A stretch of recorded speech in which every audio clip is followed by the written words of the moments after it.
Javi, A cuando todos. quieras.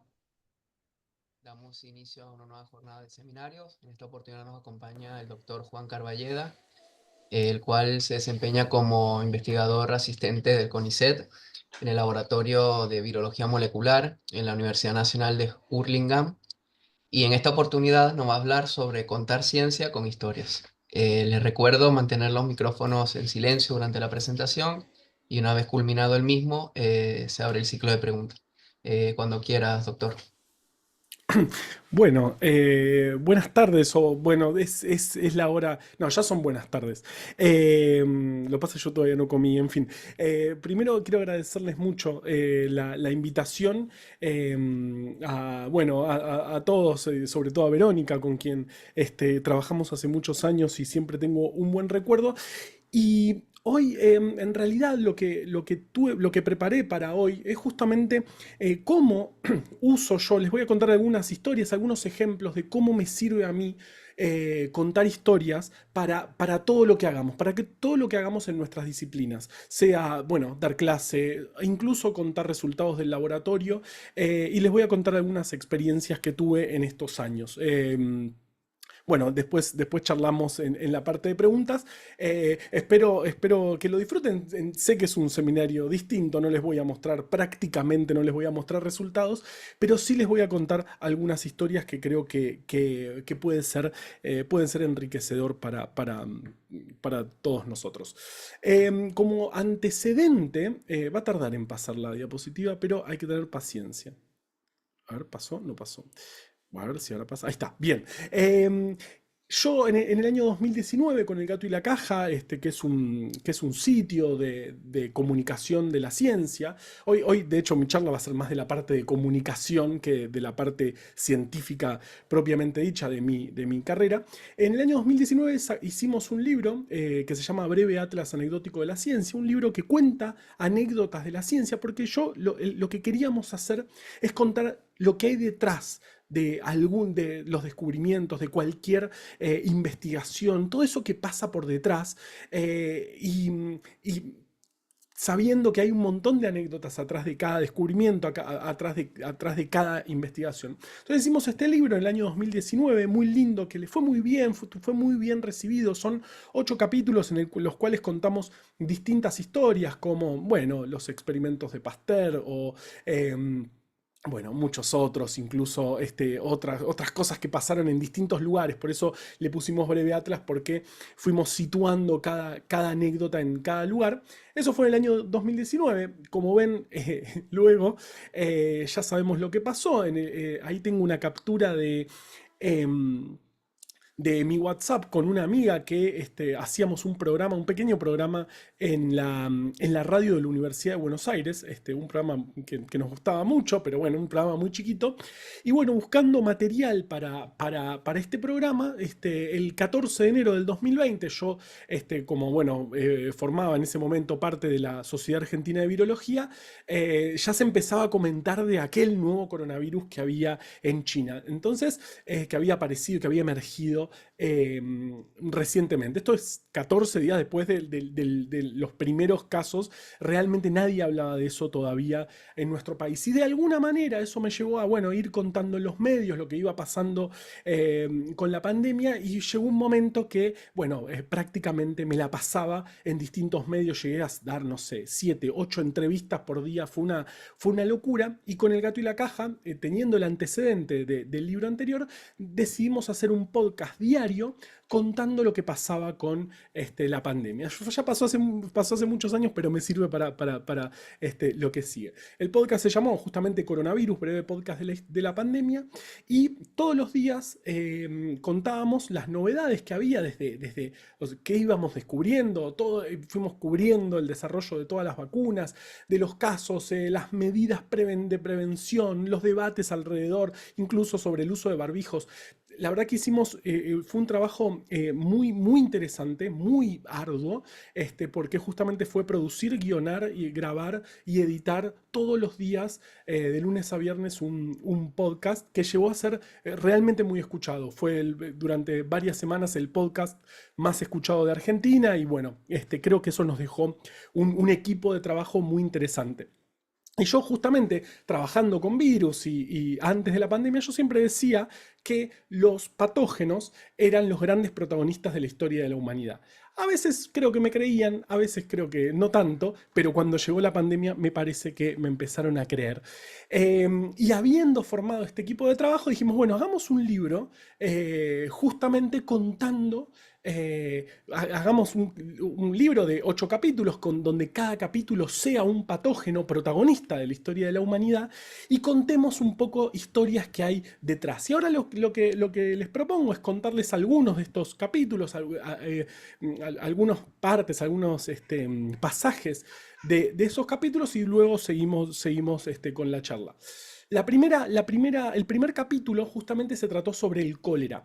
Eh, yo, bueno, trabajando y estudiando sobre el cólera, vimos que fue realmente muy protagonista de la guerra del Paraguay y eso también nos permitió de alguna manera contar, por ejemplo, otras cosas como la historia de los cuadros de Cándido López, que están muchos de ellos en el Museo Histórico Nacional, cuadros que son impresionantes. Este es justamente de la batalla de Curupaití de 1868. La guerra del Paraguay fue tremenda y justamente ahí el cólera fue protagonista porque el brote, sobre todo en el ejército paraguayo, fue más fuerte que en el ejército argentino y brasileño. Se cree, hay quienes dicen que eso tuvo que ver con que los paraguayos solían tomar tereré en lugar de mate como el resto como los argentinos y brasileños, y justamente al no calentar el agua, tal vez eso promovió más rápidamente los brotes de cólera en esa guerra. Pero bueno, de nuevo, ahí tenemos al primer patógeno protagonista, probablemente de uno de los hechos históricos más importantes de nuestra región. También el cólera fue muy importante, más o menos a mediados del siglo XIX. Fue la primera vez que se entendió cómo se transmitían, cómo se podían transmitir estos patógenos. Recordemos, estamos en 1849, todavía Pasteur no había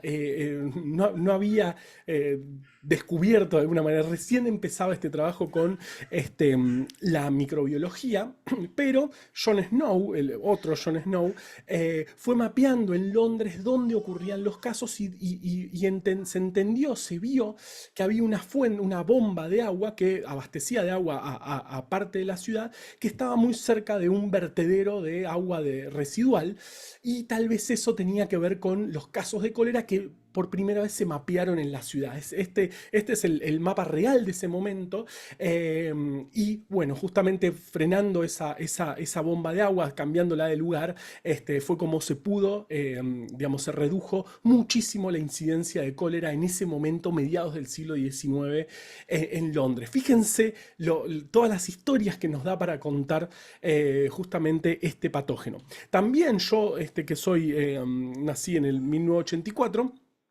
Nosotros en Argentina tuvimos una epidemia de cólera muy muy fuerte a principios de la década del 90 y yo tenía el recuerdo de aquellas publicidades que hacía el CITEA, Sistema Teleeducativo Argentino, no sé si a alguien le suena, bueno, ya tenemos cerca de 40 si le suena,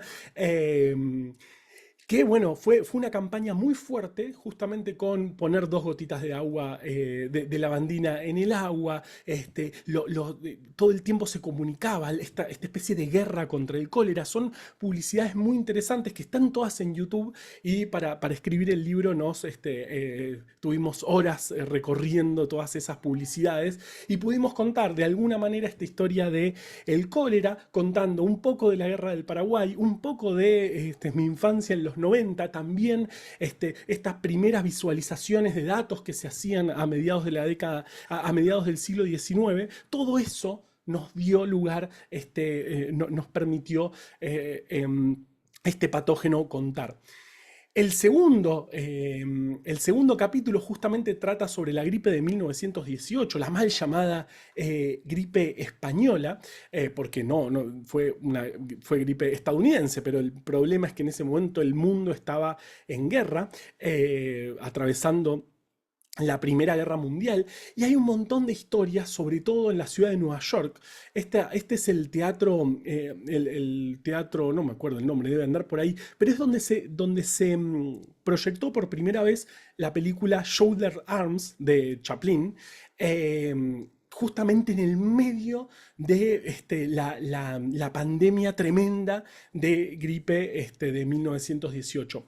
Es interesante ver esa historia porque justamente en esa ciudad, en ese momento se hablaba de el aislamiento, de hacer o no cuarentena, ser una ciudad que tenía más de 5,5 millones de habitantes. Y justamente el debate fue si se estrenaba o no esa película de Chaplin. Imagínense Chaplin en ese momento impresionante. Y justamente la película se termina estrenando. El gerente del teatro, del cine, luego publicó en el diario una especie de agradecimiento a quienes habían tenido la valentía de, a pesar de todo, ir a ver la película. Justamente él terminó enfermo de gripe y terminó falleciendo unos días después.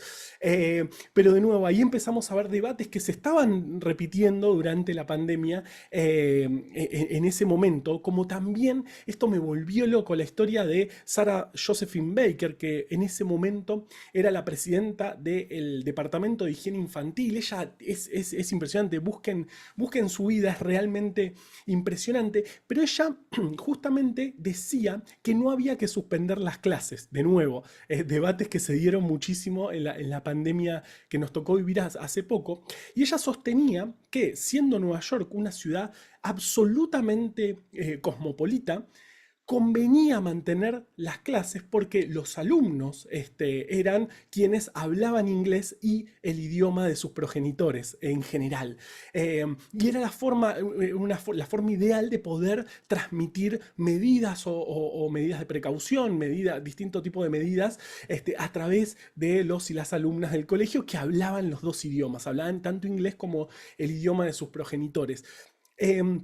También durante esta pandemia, bueno, realmente pasó de todo, fue determinante incluso para la finalización de la Primera Guerra Mundial. El presidente de Estados Unidos llegó enfermo a aquella conferencia en Versalles. Y también es muy interesante cómo distintos medios trataban, medios estadounidenses, trataban qué pasaba con la pandemia. Justamente al estar en guerra había como el monopolio mediático trataba de no dar malas noticias, aunque había algunos diarios que sí decían la verdad, y es muy interesante ese debate. Y justamente fíjense cómo aparecen historias cuando queremos contar algo, cuando queremos contar una historia o queremos hablar de un patógeno, siempre aparecen historias. Mi capítulo preferido, sin duda, los fondos de las diapositivas son las ilustraciones que lleva cada capítulo. Las ilustraciones son maravillosas.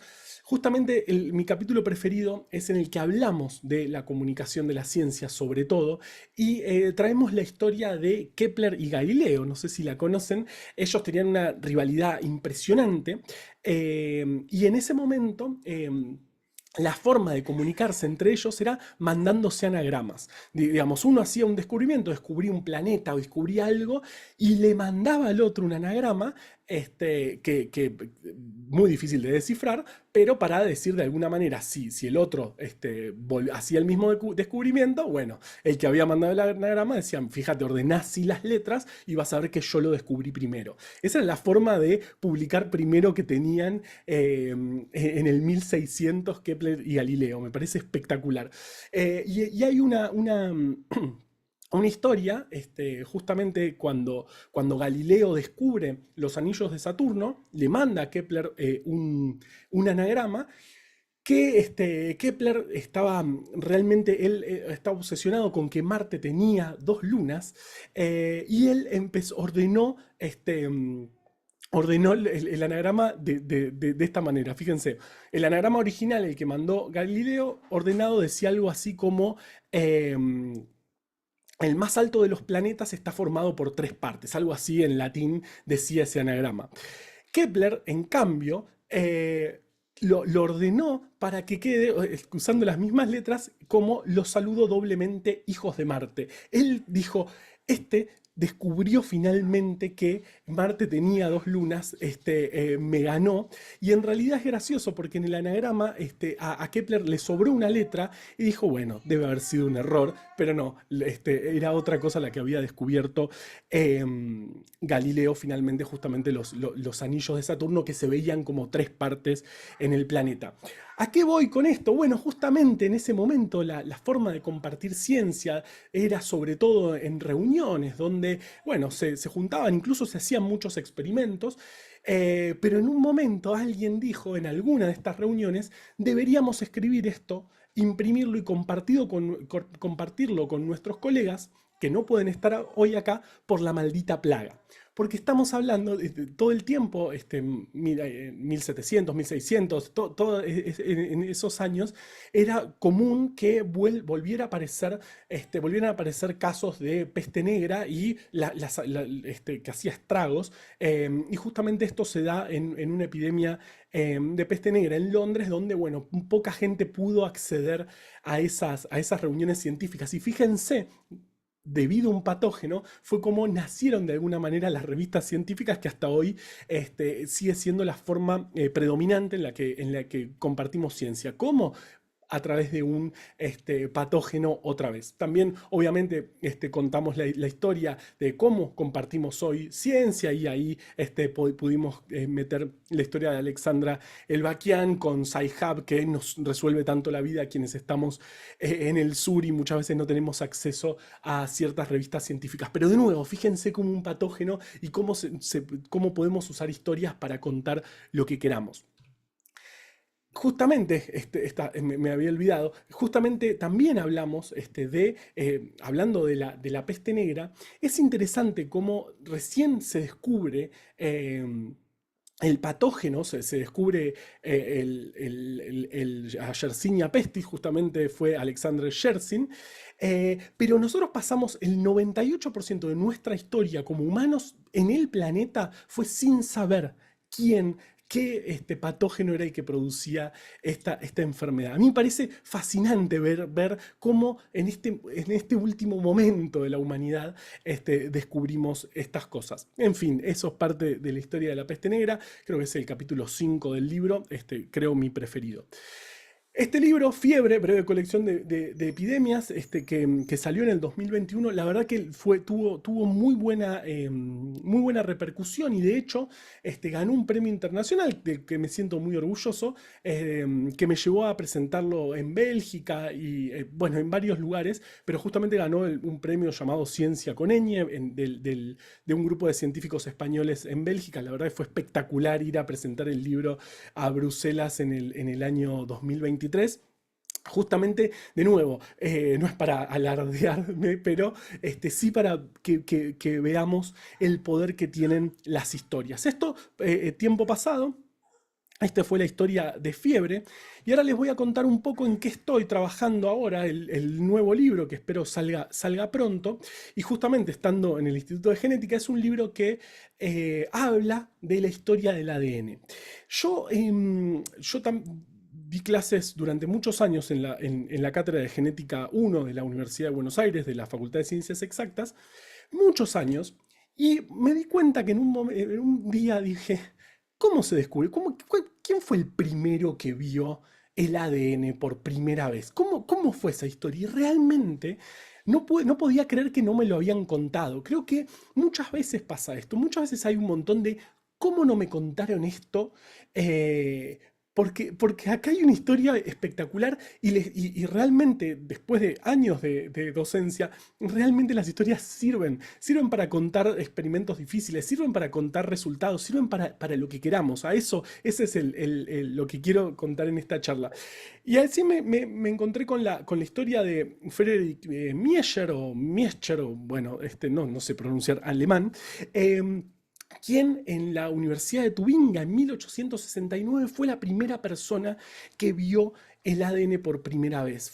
La historia es buenísima porque estaban en esa universidad, bueno, donde justamente había estudiado Kepler, y ellos tenían un laboratorio de bioquímica. La bioquímica no era muy importante en ese momento y les dieron justamente una especie de la cocina del castillo donde ahora funcionaba la universidad. Y mucha importancia no le daban. Él trabajó con le llegaban muestras de pus, de vendas de pacientes del hospital que estaba bastante cerca. Imagínense, heridas en el siglo XIX, antes de los antibióticos, Dios, terrible, lo que deberían ser esas vendas. Pero bueno, ahí él pudo aislar fácilmente los núcleos, él puso a punto un protocolo para aislar los núcleos de las células y vio que había algo, había un moco blanco que tenía mucho fósforo y no sabía para qué podía ser. Yo creo que él debe haber visto eso y dijo, esto es mucho, esto debe servir para algo. Pero ciertamente tardamos 80 años en darnos cuenta qué era lo que él había visto. En ese momento lo llamaron nucleína y tardamos mucho en entender que justamente era el ADN, que justamente ahí estaba la información, ahí aprendimos cómo se lee, cómo se interpreta esa información. Yo creo que algo muy similar a lo que pasó cuando fue la primera proyección de cine. Esto es el año 1895. Los hermanos Lumière en París proyectan esta imagen de un tren llegando a una estación en un lugar. Mucha gente dice, tal vez es medio mito, que salieron corriendo, pero mucha gente no sabía lo que estaba viendo. Imagínense, era la primera película que veía un humano en su vida. La mayoría no entendía lo que estaba pasando. De hecho, uno de los hermanos Lumière le dijo al otro, Luis, le dijo a su hermano, este es un invento sin futuro. Y era el cine. Mirá cómo se había equivocado. Acá me gusta pensar cómo la primera vez que vemos algo o que vemos un fenómeno por primera vez, no es tan sencillo entenderlo. La primera vez que Miacher vio ese moco blanco que tenía mucho fósforo, que había mucho en los núcleos de las células, tal vez no se dio cuenta el impacto, no se dio cuenta lo maravilloso que estaba viendo y lo revolucionario que era. Yo creo estaba ante probablemente uno de los experimentos más importantes. Al menos del siglo XIX. Hoy obviamente en la universidad están parte de esas vendas espantosas. Creo que en Formol hay un liofilizado de lo que él había obtenido, de esa nucleína, que hace poco, cuando se cumplió un aniversario, creo de los 150 años, se tomó una muestra y se vio que en realidad había ADN y bastante ARN en esas muestras, pero que efectivamente Miacher había encontrado ADN junto con sus notas del laboratorio. En fin, hoy sí le damos la importancia que requiere. En este camino de la historia del ADN, de nuevo, del libro nuevo que espero sacar pronto, justamente tenemos la historia de Hershey and Chase, Marta y Alfred, que fueron quienes, bueno, descubrieron finalmente, efectivamente, que el ADN era lo que tenía la información. Esto tal vez ustedes ya lo sepan, pero lo hicieron con los fagos. De nuevo, el virus protagonista de la historia. Los fagos son virus que infectan bacterias y que son realmente muy sencillos, tienen solamente dos componentes principales, ADN y proteína. Había uno de los dos componentes que entraba a la bacteria, el otro quedaba flotando por ahí, y un tiempo después la bacteria empezaba a fabricar nuevos virus. Entonces, ¿cuál era la hipótesis? Bueno, aquello que entra a la bacteria es lo que tiene la información. Y eso que entra es o ADN o proteínas. Se hizo la marcación de uno u otro componente con fósforo con fósforo 32 y con azufre 35, y se descubrió finalmente que el ADN era el que tenía la información. Pero tal vez no todos sepamos que en estos experimentos el gran protagonista fue una licuadora. Estos experimentos se llamaban, les decían los experimentos de la licuadora, porque justamente dando un spin podían frenar esa infección, porque si no, si se dejaba mucho tiempo, bueno, prosperaba la infección y se terminaban lisando todas las bacterias y no se sabía qué había pasado ahí. escribiendo sobre este libro me encontré con esta historia espectacular sobre licuadoras. Sí, me pasé bastante tiempo leyendo sobre licuadoras. Y él es Barnard, W.G. Barnard.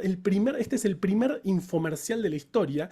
Estas publicidades que, bueno, yo soy de los 90 y pasaba mucho tiempo mirando esas publicidades de después de hora. La primera de la historia es justamente la de una licuadora. En fin, hay un montón de historias que salen cuando uno quiere contar algo. Están en YouTube los videos de él diciendo, si no usas la licuadora, vas a tener una vida, no vas a tener buen trabajo y cosas así. Bueno, era mediados del siglo XX.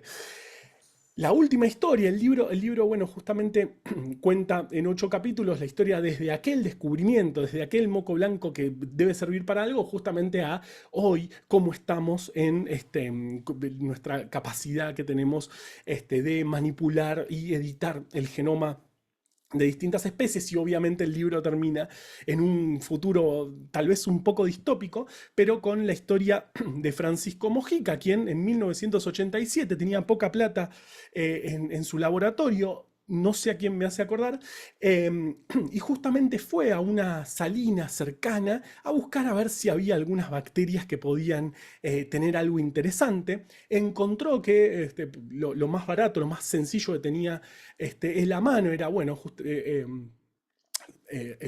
identificar, secuenciar el ADN, y es cuando encuentra ciertas regiones repetitivas de ADN. Él, bueno, es el primero que las descubre, todavía no tenía nombre. Después se junta con otros investigadores que habían encontrado algo similar, le ponen el nombre CRISPR, pero nace poco tiempo después la primera patente de CRISPR. Pero ellos lo veían como un potencial, justamente como estas secuencias eran muy similares a secuencias virales.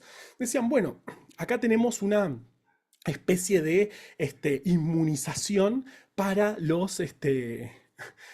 para la industria del yogur. Es espectacular. Podemos proteger de fagos, de virus que infectan bacterias, a la industria del yogur. Buenísimo. Tenemos una especie de vacuna para las bacterias. Esa fue el primer desarrollo que pensaron cuando vieron por primera vez CRISPR. Algo que me hace acordar a la rueda. La rueda es muy interesante porque viene muy tarde a la historia de la humanidad. Más o menos en el año 4000 antes de Cristo, los humanos ya comerciábamos, ya teníamos ciudades. Realmente habíamos avanzado muchísimo, pero no teníamos rueda. La rueda vino mucho después. ¿Por qué? Bueno, se cree que porque no hay en la naturaleza algo similar que se pueda imitar. Pero la primera vez que alguien vio una rueda, se cree que dijo, fue hace mucho tiempo, se cree que dijo, esto puede servir mucho para un torno. Para hacer alfarería, es ideal, da vueltas y me sirve para la alfarería. Yo creo que es muy similar a lo que le pasó a Francisco cuando vio esas secuencias y pensó en inmunizar de alguna manera bacterias, poniendo las secuencias de los virus con los que se podía proteger, y no que estaba ante CRISPR, probablemente el mayor o uno de los grandes hitos que nos pone en este momento a los humanos con capacidades que hace unos años ni siquiera soñábamos. Obviamente ahí están Emmanuel Charpentier y Jennifer Doudna, las dos ganadoras del premio Nobel en 2020, obviamente por cristalizar y entender el mecanismo de CRISPR y, bueno, dar lugar a cientos o miles de empresas que están empezando a explorar esta tecnología para salud humana, para modificar genéticamente todas las especies, porque es una herramienta que sirve al parecer para todas las especies. Pero bueno, hay un montón de historias, de nuevo, contando la historia del ADN, aquel moco blanco que apareció que encontró un investigador allá en mediados del siglo XIX, como y hasta hoy, cómo aparecen historias todo el tiempo. De hecho, lo último que les traigo es justamente, bueno, cómo podemos contar algunas historias en la vida real o en la vida un investigador. Esto nos pasó, este es nuestro ejemplo. Esto fue también en la pandemia. Nosotros en ese momento todavía no estábamos en el laboratorio de la Universidad de Hurlingham, que ahora al final les voy a contar un poco qué hacemos. Estábamos todavía en Quilmes. Bueno, justamente había empezado la pandemia y teníamos alguna relación con OPDS, que era bueno, no era porque ya no existe más, el Organismo Provincial para el Desarrollo Sostenible, algo así como el Ministerio de Ambiente. De hecho, después se llamó Ministerio de Ambiente, pero estamos más o menos en abril del 2020, mayo del 2020, plena cuarentena, y empezaban a aparecer algunos reportes de ¿qué tendrá que ver todo esto? Ya van a ver. Algunos reportes de que se podía encontrar restos o trazas de material genético del virus, del SARS-CoV-2, en aguas residuales. Y ahí es cuando empezamos a, bueno, ver si teníamos nosotros la capacidad de hacerlo. Y lo hicimos de la siguiente manera. Nuestra pregunta fue, bueno, ¿lo podemos hacer con lo que hay hoy disponible en el laboratorio? Los protocolos que había en ese momento, los que se utilizaban, muchos contemplaban purificar virus o filtrar usando filtros muy caros. Nosotros no teníamos nada. Entonces dijimos, bueno, con PEG, con polietilenglicol, que tenemos en el laboratorio, con el que podamos robar de los laboratorios de al lado, la ultracentrífuga que como podía seguían dando de la universidad, y trisol para extraer el ARN, que lo sintetizamos nosotros, lo hicimos nosotros. Con eso ¿nos alcanza para hacer esto o no? Esa fue la forma de encarar, creo, este trabajo, y por eso lo traigo a colación.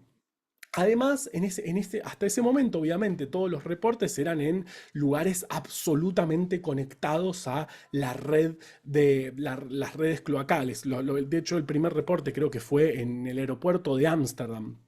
Entonces, nuestra pregunta fue, con lo que tenemos disponible en el laboratorio y en lugares donde no hay conexión total a la red, ¿funciona este método? ¿Podemos hacerlo? Y la verdad es que sí. Esto lo hicimos en el barrio Itatí de Quilmes. Fue un trabajo bastante interesante. Ahí donde está la flecha azul hay una especie de bomba que este, drena un poco esa laguna a cielo abierto que tiene el barrio, donde gran parte de la descarga cloacal directa o indirectamente termina ahí, y esa bomba toma agua para bajar el nivel de la laguna. Entonces, en ese lugar tomamos muestras de agua y fuimos analizando semana tras semana qué pasaba y si podíamos evaluar la presencia de restos de SARS-CoV-2, de material genético de SARS-CoV-2 en aguas residuales. Esto lo hicimos de nuevo con lo que teníamos a mano. La pregunta fue, la forma de encarar la pregunta fue, ¿con lo que tenemos podemos hacerlo y podemos hacerlo en barrios vulnerables? Bueno, justamente la verdad que no, tuvimos buenos resultados. En este gráfico hemos hecho muchas cosas, pero acá les muestro en resumen cómo la cantidad de casos concentrados en ese barrio. Aparte, no sé si recuerdan, en ese barrio hubo campañas, operativos Detectar. Sé que estoy trayendo en memoria esos momentos tan difíciles. Teníamos muy buen registro de los casos en el barrio, y justamente fuimos analizando semana tras semana la presencia de material genético, porque la verdad que agarrando agua residual, concentrándola con PEG y extrayendo RNA, se veía con la real time del centro de diagnóstico de la Universidad de Quilmes, a donde mandábamos las muestras, podíamos ver esto. La verdad que fue un trabajo espectacular. De hecho, gracias a este trabajo, la Argentina entró en este mapa que se llama COVID Pups, donde se ponía qué lugares del mundo hacían diagnóstico en aguas residuales, testeo en aguas residuales, y la verdad que fue un trabajo muy, muy interesante. Pero yo siempre que empiezo a contar esto, siempre en algún momento que cuento esta historia, cuento la historia de este bidón cortado, que fue cómo empezó esta historia. Yo estaba en plena pandemia haciendo ese podcast que les conté al principio, y mi jefe, Gabriel, mi amigo también, me manda una foto de ese bidón cortado, y yo dije, bueno, enloqueció. Es un bidón cortado. Le dije, ah, qué bien. pudiste cortar un bidón. Y él me dice, no, si nosotros le ponemos un piolincito y agarramos agua de la cloaca, podemos probar el método que estábamos ahí peloteando y tratando de poner a punto. Los distintos protocolos que había en ese momento. Y la verdad que así es como comenzó la historia, que nos permitió bueno, llegar a hacer el trabajo que les mostré recién, y la verdad que obtuvimos un montón de muestras, hicimos un testeo, un trabajo muy, muy interesante durante casi 3 años. Tenemos un montón de muestras y pudimos sacar muchas conclusiones. De hecho, estamos viendo otros virus que han estado en esa época. Pero como la charla se trata de contar historias, no puedo dejar de contar la historia de este bidón, de este mensaje que me mandó Gabriel en ese momento. En ese momento tan loco del mundo. Y cómo, porque siempre, y lo muestro siempre no sé, me toca contar esta historia, siempre arranco, en algún momento pongo la historia de este bidón, porque de nuevo, contar historias sirve, contar historias es lo que nos permite justamente sacarle la solemnidad o poder entrar a quienes bueno, hoy nos están escuchando, algunos porque quieren, algunos porque les tocó estar ahí en una clase. Todo el tiempo estamos compitiendo con, no sé, pantallas o mucha información que aparece por todos lados. Entonces tenemos que encontrar, creo que en este momento lo más difícil, el desafío que tenemos por delante es, bueno, encontrar aquello que llame la atención, aquella historia que podamos contar para que quien está frente a nosotros se tome un ratito, deje la pantalla o lo que tenga y pueda escucharnos. Así que eso, tenía ganas de que mi desafío personal fue que terminar esta charla con la foto famosa del bidón.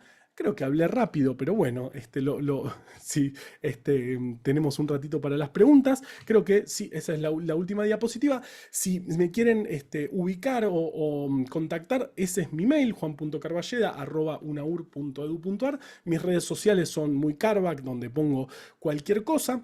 Y yo trabajo en el laboratorio, como les decía, decían en la presentación, en el Laboratorio de Virología Molecular de la Universidad Nacional de Quilmes, una universidad muy nueva. Realmente es muy interesante estar en esa universidad.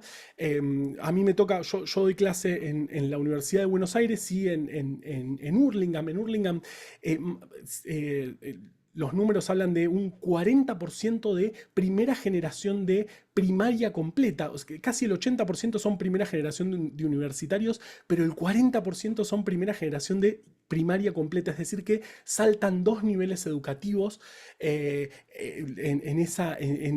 ahí en la universidad, y no podría ser de otra manera sin una universidad que esté en el conurbano. En un barrio bastante humilde, en Villa Tesey. Justamente era antes de ser una universidad, era una fábrica de salchichas que no se sabe muy bien cómo, seguramente por alguna cosa medio turbia, medio rara, se incendió. Después del incendio despidieron a todos los trabajadores. Muchos alumnos de la universidad son hijos o nietos o nietas de trabajadores de aquella fábrica de salchichas que quedó abandonada más de 10 años y se pudo recuperar, y hoy con mucho esfuerzo es una universidad. Ahí empezamos, luego de este trabajo que les mostré en Quilmes, el que termina con el bidoncito cortado, empezamos un laboratorio. Así que bueno, si les interesa saber qué hacemos, justamente trabajamos con virus relacionados a virus de la familia de los flavivirus, en nuestro caso West Nile y San Luis, dos virus espectaculares que pueden replicar en aves, mamíferos y mosquitos. O sea, son capaces de estar en 3 mundos muy distintos, en 3 tipos celulares muy distintos. Y estamos tratando de, bueno, usando bioinformática por un lado, tratando de poner a punto algunos métodos para ver la replicación usando cultivo celular, y también hay una parte de diagnóstico del laboratorio. Bueno, estamos tratando de llevar adelante, tratando de terminar de armar nuestro laboratorio de virología molecular, Universidad de Hurlingham. Si alguien anda por ahí, si alguien quiere sumarse de alguna manera, por favor me escriben. Y bueno, creo que eso es todo. 46 minutos, son y 44, impresionante. No sé cuánto tiempo me habían dicho, yo dije, bueno, más o menos 45 minutos, así que creo que vamos bien. Juan, sí, Ah, 45. perfecto, sí, Bueno, justo. te pasaste por uno. ¡Ay, Este, no! Listo, cerremos todo. bueno, Muchas ahora gracias, Juan. No, a yo ustedes. muteo y ahí Fabi va a dar lugar a las preguntas, pero bueno, yo te quería agradecer. ¿Capaz puedo hacer la primera pregunta? Sí, sí, después yo hago con el orden que venía Ariel y después sigo Ah, a las bueno. preguntas que tenía. Sí, yo igual la fui anotando en el chat también, pero bueno, en relación al rol del divulgador en la sociedad, digamos, a veces está visto los científicos que divulgan como si fuera un hobby, ¿no? Y bueno, lo que yo te quería comentar es como hoy día creo que se vio la necesidad de como que las instituciones científicas empiecen a divulgar, a contar qué es lo que hacen. Entonces, lo que pensaba es, bueno, eh, como darle un marco más serio, que haya CPA para divulgación, que no es lo mismo prensa y noticias que crear contenidos de divulgación. Bueno, te felicito muchísimo por la charla, muy interesante, muchas historias detrás. La verdad que cuando empezás como a hurgar, a indagar, siempre encontrás historias que de algún modo te tocan, ¿no? Te llegan, y creo que eso es lo importante para los distintos públicos. Bueno, no sé si se entendió la pregunta, pero era como porque fueron como muchas preguntas mezcladas, pero vos contestá lo que quieras y después damos paso. Bueno, gracias. Me pongo colorado.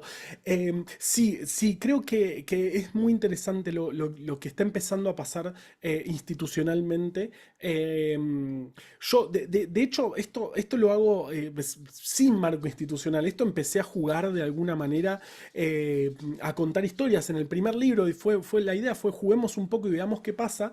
Y después cuando vino la pandemia, realmente ahí la cosa se puso muy seria. Ahí hacíamos algo que escuchaban decenas de miles de personas todos los días, que decenas de miles de personas se informaban solamente, elegían informarse a través de nuestro podcast. Entonces fue como, bueno, hay algo serio acá, hay que hacerlo en serio. Y veo con muy buenos ojos que empieza a haber CPAs para comunicación. Hay alguna, a veces hay alguna rispidez porque algunos periodistas científicos nos dicen que nosotros hacemos intrusismo de la profesión. Hay algunas rispideces, obviamente. Es que no soy comunicador, yo nada, no sé, cuento historias en donde puedo. Yo me dedico a eso. Cuando estoy en un congreso, cuando doy una clase o a todo el mundo, soy el insoportable que se pone a contar historias desde un bidón cortado hasta qué sé yo, el estreno de una película de Chaplin. Pero creo que esa herramienta funciona. Para mí la herramienta de contar historias, yo siempre dije que los patógenos eran los protagonistas de la historia de la humanidad y ahora digo que contar historias es lo único que sabemos hacer los humanos, que me parece que un poco es eso. En algún momento nos pusimos a contar historias y es la forma en la que nos comunicamos. Yo creo que sí, que debería ser cada vez más importante, cada vez más reconocido el rol de comunicador. No sé quién es, cómo, no sé si es necesaria una carrera o cómo compatibilizar, pero lo cierto es que mucho con periodistas científicos tenemos muy buena onda, hemos hecho un montón de cosas juntos, he hecho cursos de comunicación con periodistas científicos. Yo creo que es posible encontrar la forma de crecer juntos y poder armar, poder hacer crecer esto, justamente la comunicación, porque es, aparte más en este momento, donde tenemos este bombardeo permanente de noticias falsas, que ya no sabemos a qué creerle, qué prestarle atención. Me parece que es más, cada vez más importante. Así que gracias por la pregunta. Muchas gracias, Juan. Em, Empezamos con las preguntas del chat. Ahí Ariel te felicita por la charla, muy interesante. Bien, gracias, Y te Ariel. pregunta, serendipias, ¿qué rol cumplen en tu experiencia de contar historias y si notas que son más atractivas para el público que el resto de las anécdotas? Wow. Qué buena pregunta. Sí, de hecho, un capítulo del primer libro es sobre serendipias y tienen esa cosa espectacular. Creo que está a nivel de esta historia que conté de Miescher, de ver algo y no entender lo que pasa. Es parecido a buscar una cosa o no estar buscando nada eh, y que aparezca un gran descubrimiento y tener creo que el secreto es tener los ojos para identificar que ahí hay algo importante. En el primer libro contamos la historia de la oveja Dolly, que tiene mucho de serendipia, también de las proteínas de choque térmico, que también fueron porque cuenta la historia, andás a ver si es cierto, alguien subió sin querer la temperatura en una incubadora de moscas y eso, en lugar de tirar toda la basura, como era lo más probable, bueno, llegaron a estas importantísimas proteínas o, bueno, incluso la penicilina, qué bueno que ahí, eso también lo contamos en algún libro, que ya antes había un investigador, Clodomiro Picado Twite, costarricense, que él había dicho, él había escrito que el penicillium, entre otros hongos, tenían capacidad antibacteriana, no le dieron mucha importancia porque era latinoamericano, con eso también lo hablamos mucho en los libros, hasta que bueno, Fleming se va de vacaciones y deja ahí ese cultivo de bacterias al que le crece el hongo y bueno, y eso nos trajo a la mejor parte creo que de la historia de la humanidad, que es con antibióticos. Yo le tengo miedo a las infecciones, así que yo siempre pienso, me gustaría mucho viajar al pasado, pero llevando antibióticos. Así que sí, la serendipia es muy interesante de contar sobre todo y tiene un rol fundamental en la historia de la ciencia. Perfecto, Juan. Acá hay otra pregunta de Enzo Pereira. Coloca, ¿qué consejo nos darías a aquellos que recién nos iniciamos en la divulgación? Ah, que le falten el respeto a las tipologías. Yo, digamos, yo un poco empecé así, sin saber muy bien qué estaba haciendo, sin saber muy bien para qué lo estaba haciendo. De hecho, todo el tiempo estoy haciendo cosas nuevas que la mayoría no funciona. Creo que es importante, en este momento hay una búsqueda yo diría casi insoportable por la viralización o nos ponemos a buscar las visualizaciones y creo que el camino es no enroscarse en eso, buscar la forma. Hoy es sencillo. Hoy con un micrófono, yo tengo un micrófono acá más o menos bueno, pero no es un super micrófono. Y con este mismo micrófono grabamos un podcast que mucha gente lo escuchó todo el tiempo. Y aunque hubiese tenido 2 o 3 reproducciones, no importa, creo que lo importante es hacerlo. Así que, en principio, encontrar la forma más sencilla de hacerlo. Yo cuando hago algo, siempre busco más o menos como fue la historia de lo que hicimos durante la pandemia en Quilmes. Mi idea siempre, mi forma de encarar un proyecto es, bueno, ¿qué tenemos? ¿Cuánto tiempo le podemos dar a esto? Y con lo que tenemos, hagámoslo. Si sale más o menos, no importa. Y esa es mi forma de hacerlo, que me ha traído muchas discusiones con colegas. Por ejemplo, no sé, el libro los 2 libros que hicimos con El gato y la caja, ellos son muy estrictos en que todo quede perfecto, todo salga perfecto, y yo soy un poco más desprolijo. Entonces, bueno, mi consejo es háganlo. Hoy te haces una página de Instagram, contás alguna historia que te guste, y eso le va mal, le va bien. ¿Qué es que le vaya bien o que le vaya mal? De hecho, un podcast en Spotify, si lo escuchan 100 millones de personas, da lo mismo, los mismos ingresos que si lo escucha una persona, o sea, 0 ingresos.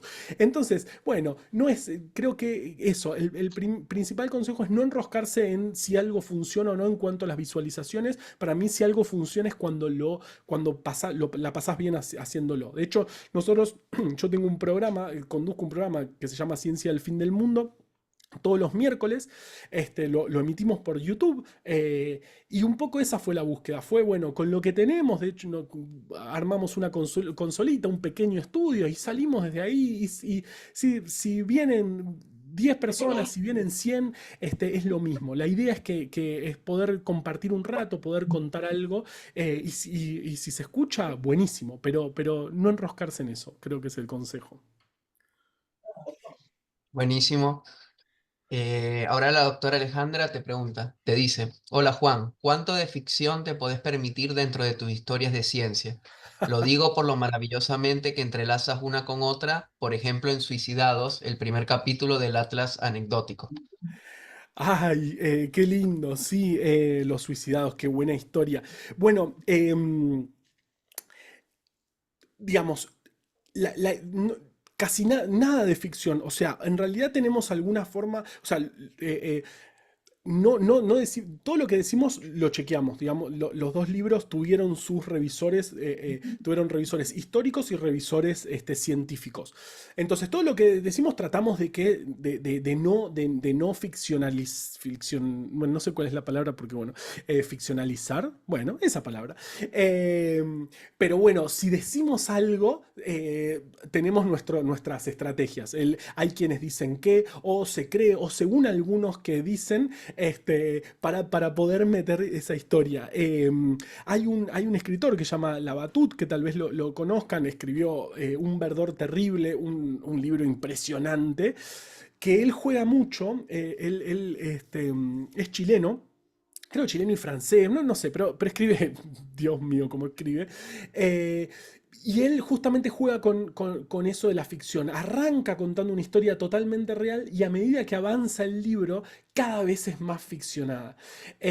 Nosotros tratamos de que eso no pase, pero bueno, a veces una historia necesita algo en algún momento y bueno, hay que encontrar ese eslaboncito que le falta para que quede una historia bueno, a veces sale bien, a veces no. Y bueno, tenemos esas estrategias. Alguna anécdota que se cuenta que tal vez no está chequeada, lo decimos. Ponemos una nota al pie, esto tal vez no está tan chequeado. O metemos un hay quienes dicen que, y así la historia cierra y no decimos mentiras, porque justamente la idea es que sea información real la que está leyendo el lector. Pero gracias por la pregunta. Muchas gracias, Juan.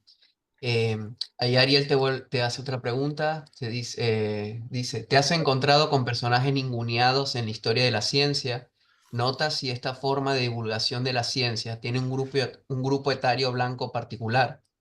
Hmm. Em, no, la verdad que no lo sé. O sea, ninguneados en la historia de la ciencia, muchísimos. De hecho, la penicilina la primera vez se vio en nuestra Latinoamérica.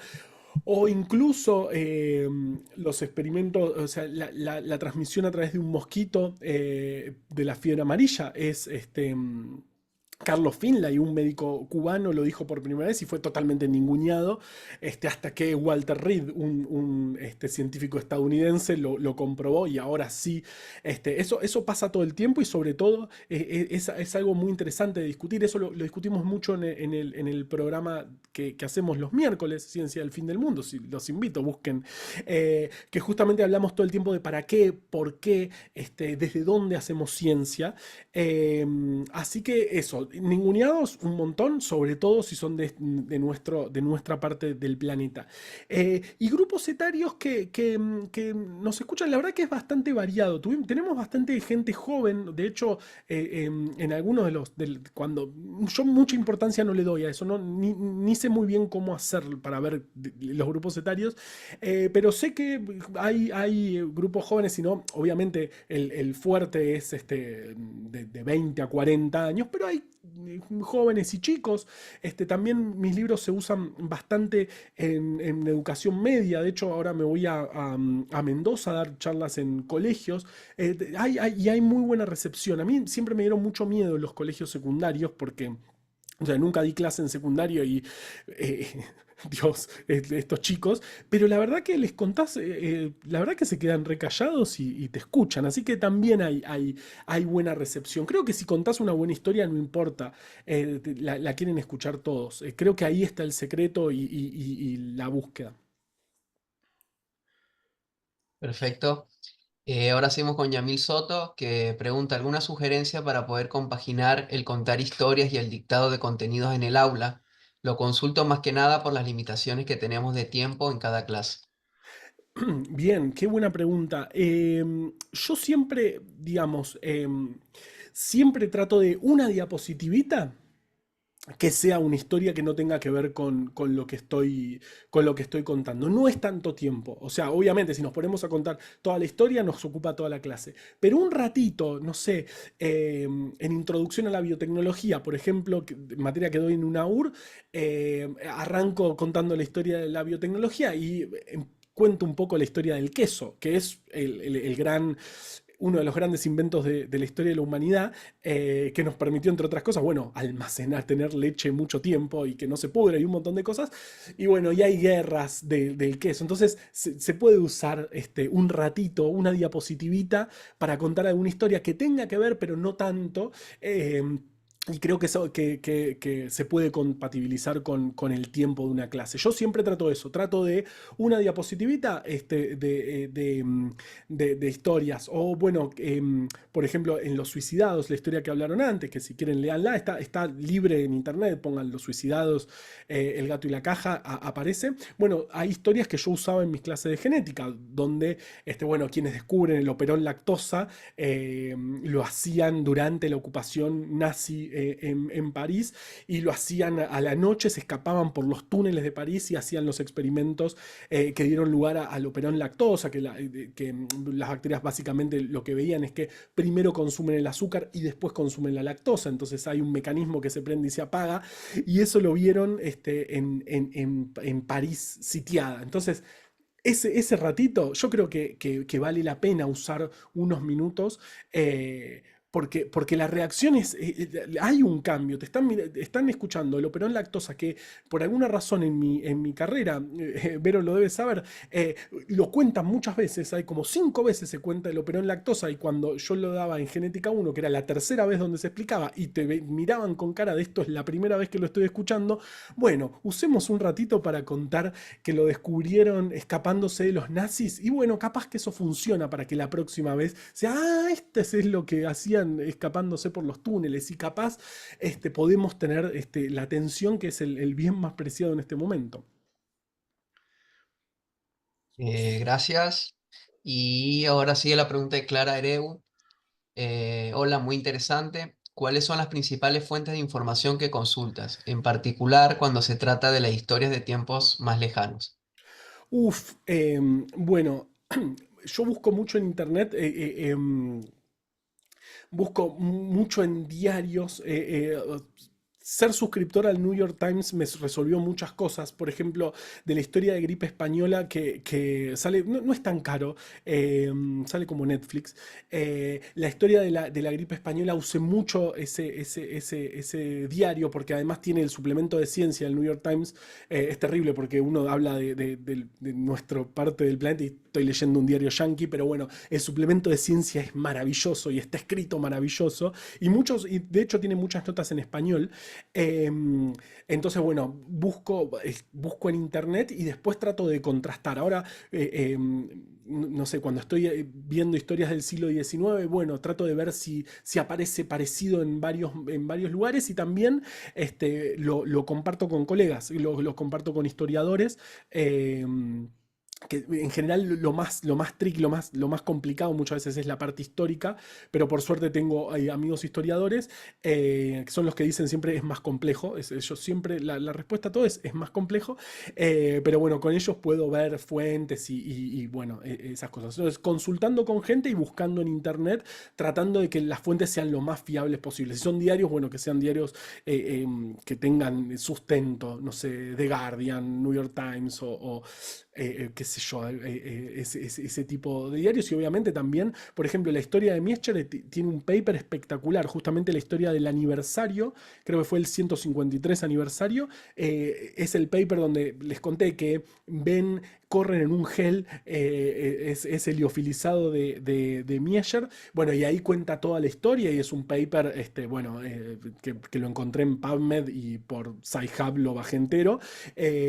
Y ahí está toda esa historia. Entonces, a veces, en donde estamos acostumbradas a buscar material, los que hacemos este trabajo, a veces también encontramos por ahí. En PubMed hay muchas cosas, hay muchos libros, así que también puede ser una fuente de información. Buenísimo. Ahora Carlos Landa pregunta, ¿has trabajado interdisciplinadamente con científicos del área social historiadores, antropólogos, arqueólogos, etcétera. Sí, sí, sí, es el gran secreto. Siempre que escribo, en todos los libros tienen su revisión. Justamente el programa de radio que hacemos somos, bueno, hay dos biólogos, hay un historiador, ahora se sumó otra historiadora de la UNSAM, espectacular, ella estudia el siglo XV. Entonces sí, sí, es un gran secreto que sea interdisciplinario y que pueda, que podamos compartir, porque además es interesante eso. A mí me interesa que un historiador entienda perfectamente de qué le estoy hablando cuando, no sé, cuando estoy contando la historia del ADN, y me sirve que yo pueda contar bien la historia, que sea sólida y que esa persona la pueda entender. Entonces, ese trabajo en conjunto creo que es fundamental cuando uno, porque a mí lo que me pasa también es que me gusta mucho la historia. Entonces yo todo el tiempo es como que quiero escribir sobre historia y me llevan a que escriba sobre ciencia. Pero bueno, en ese juego creo que el trabajo es interdisciplinario, es fundamental. Qué buenas preguntas. Perfecto. Bueno, esta es la última que está en el chat. Alejandra te pregunta, ¿cuáles son tus referentes en la forma de contar historias que fuiste desarrollando? He escuchado a otros contadores de historias similares, por ejemplo, Nuria Pérez en su podcast Gabinete de Curiosidades. Sí, sí, sí. Mi mayor referencia es, se llama Miguel Ángel Sena, se llamaba. Era un oftalmólogo que vivía en Bolívar. Y él escribió Cuando murió Buenos Aires, un libro espectacular justamente sobre la epidemia de fiebre amarilla de 1871, que es como la primera historia que yo empecé a contar en todos lados. Él, bueno, cuenta toda, es muy riguroso en cómo contó esa historia. Es un libro que se consigue en Mercado Libre. Cuando murió Buenos Aires es largo, pero lo que me fascina de él es que el libro empieza con 200 páginas de cómo era Buenos Aires en 1871, cómo era el transporte, cómo era el fútbol, cómo la gente hablaba, cómo se lavaba la ropa. Él logra situarnos en esa Buenos Aires de 1871. Y una vez que el lector está ahí adentro, empieza con la epidemia de fiebre amarilla, muy bien contada y muy rigurosamente contada. Eso a mí, yo la primera vez que leí ese libro, me volví loco. Y creo que ese fue mi despertar en contar historias. Creo que no hay mejor forma de contar una historia que situar al oyente, al espectador o lo que sea en ese momento. No, no sé si lo logro, pero esa fue mi primera referencia, y justamente alguien que no se dedicaba a la comunicación, justamente es un oftalmólogo. No sé qué otras cosas escribió, pero les recomiendo fervientemente Cuando murió Buenos Aires y muchas historias. Otra cosa que hago mucho es robar historias que voy escuchando por allá, por ahí. Entonces, bueno, también van a ver que alguna cosa le he sacado, siempre poniendo las referencias, por supuesto, pero esa forma, eso a mí me volvió loco. Ese libro alguna vez me preguntaron, me pasó una vez. Justamente en Bruselas, cuando fue la presentación del libro, me preguntaron cuál fue mi referencia y en ese momento no supe responder. Y viste cuando la respuesta perfecta te llega media hora después y es, ay, ¿por qué no me lo preguntaron ahora? Y ahí fue como, claro, para mí, o sea, una gran inspiración de alguna manera es ese libro de Miguel Ángel Sena, Cuando murió Buenos Aires. Muchas gracias, Juan. Obviamente te leí todas las preguntas, pero hay un montón de felicitaciones, de Ay, bueno, muchas agradecimiento. gracias. Qué Todos lindo. nos gustó la charla. Ay, yo tenía miedo porque, bueno, capaz no esperaban una charla así, pero bueno, muy, muy agradecido. No sé si Vero tenga otra pregunta o alguien más que no haya colocado en el chat. No, no, solo volver a agradecer y bueno, nada, me quedo con muchas recomendaciones y muy, muy gracioso, y tiraste muchas ideas también para, por ejemplo, los historiadores que hagan libros que se llamen Es más complejo. Sí, sí, Así sí, sí. que nos quedamos Ya con debe muchas... existir. Ya debe existir, bueno, puede ser. Así que bueno, te vuelvo a agradecer y nada, muy, muy divertido y muy riguroso, porque hay que tirar esa palabra también por las dudas. Sí, que Este, pongamos rigurosos, sí. sí, por las dudas. Bueno, No sé si alguien más quiere preguntar, si no, ya vamos cerrando. Bueno, ya Bueno, estamos en Juan, eso. muchas gracias. Bueno, ahí Muchas tienen mi gracias. mail, cualquier cosa, Sí, comuníquense conmigo, si no le piden a Vero el contacto y de nuevo, muchas gracias por la invitación. dale. Perfecto. Bueno, Gracias a ti, un Juan. abrazo. Chau a Chao, todos. muchas Hasta luego. gracias. Chao, hasta luego.